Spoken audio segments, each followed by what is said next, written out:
This is something that you're very likely to see in a C1 exam, and this is most students' reaction to it. Run away! I don't know what it means, it looks really scary.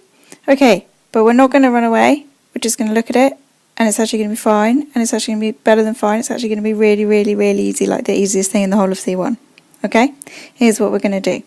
We're going to take this equation here, called a recurrence relation, and we're going to write it down exactly how it is, but instead of n, I'm not going to write n, I'm going to write 1. That's the only thing I'm going to change, okay? We can cope with this. X 1 plus 1 equals x 1 plus 5. Okay, what does this look like now? Well, 1 add 1, okay, I can do this. 1 add 1, that's 2.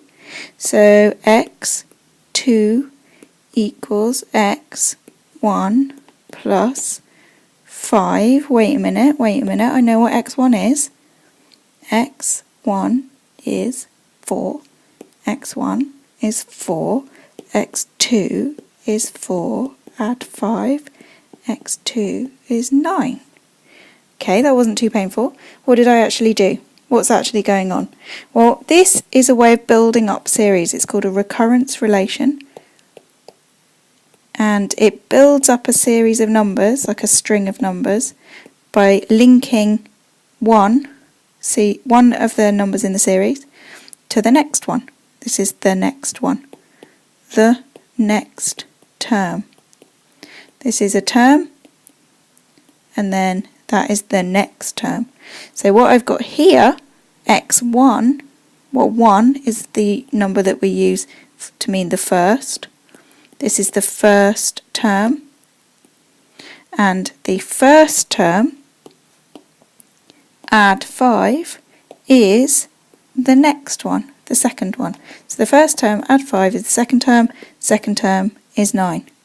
Okay, let's not run away, let's look at it again and see what we can do, see if we can see how easy this really is. So we can read this now without freaking out. We've got a term in the sequence. When we add 5, we get the next term in the sequence. The first term in the sequence is 4. We're going to write down this recurrence relation, and the only thing we're going to change is n, and we're going to change it to a 1. x1 add 1 is x1 add 5. So 1 add 1 is 2, so this is the second term now. x1 I know is 4, so now I know that x2 is 9. Now I'm going to repeat this. Instead of n in this recurrence relation, I'm now going to write a 2. So instead of n, I'm writing 2. x 2. 2 instead of n. That's all I'm doing. I'm just writing it down, just the recurrence relation, but I'm just changing n to 2 and all the way across. So now I've got x, well 2 add 1 is 3, so I'm on the third term now. The second term I already know is 9. 9 add 5, 14. I could just keep going, couldn't I? It's quite good fun. X, well, I'm going to use n is 3 now.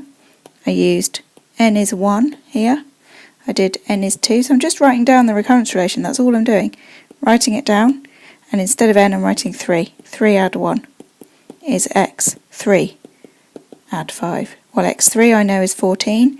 3 add 1 is 4, so x4, the fourth term, is 14. Add 5, so x4 is 19. And that's all it says. It's nice and easy, no need to run away. Okay, let's have a look at this example. No running away. Let's try and read it. We've got our recurrence relation here.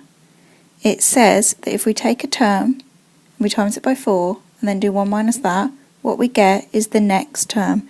And we know that we can write this down and just change an n to a 1 or a 2 or whatever we want.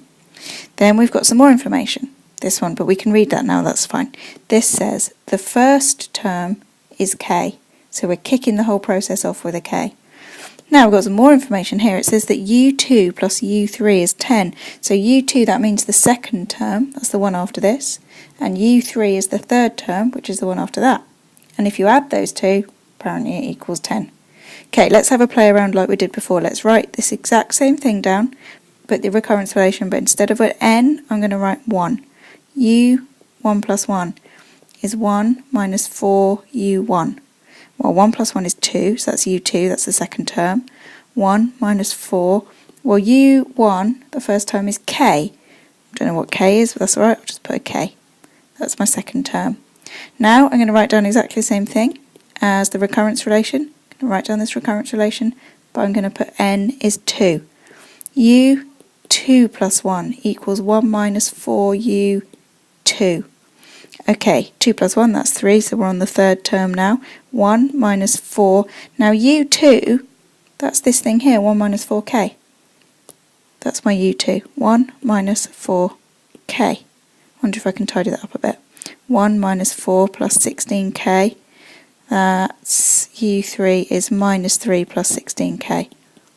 Okay, so I've got my second term, 1 minus 4k, and I've got my third term, minus 3 plus 16k, and I'm told that if I add them up, 1 minus 4k, add minus 3, add 16k, apparently I get 10. So using this information I can probably get myself the value of k. So what do I get? I've got 1 minus 3, which is minus 2. I've got minus 4k plus 16k, which is plus 12k, and that equals 10. So 12k equals 12. Oh, isn't that lovely? K is 1. Easy peasy.